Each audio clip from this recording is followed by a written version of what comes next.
রোধ করব এবং পোকামাকড় কাটা থেকে আমরা কিভাবে আঙ্গুরগুলা রক্ষা করব সেই ধরনের একটা ভিডিও নিয়ে আসছি। আর সেই সাথে আর একটু কথা বলে রাখি ভাই, আগামীকাল হয়তো পরশু আমি সৌদি আরব থেকে একটি খেজুর গাছ আনাইছি।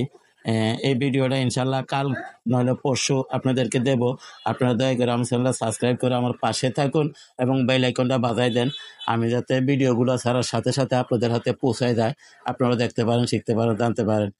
তাই এখন হচ্ছে আঙ্গুরের যে অবস্থা দেখেন, এই সামান্য কয়েকটা নতুন ডাল বের হয়েছে এবং আর তেমন একটা বের হয় না, আগের মতো এরকম জোপালো হয় না এখনো গাছটা। তো এখন সর্বপ্রথম আমরা গোড়াটা এভাবে খুঁচিয়ে নিব, দেখেন আপনারা।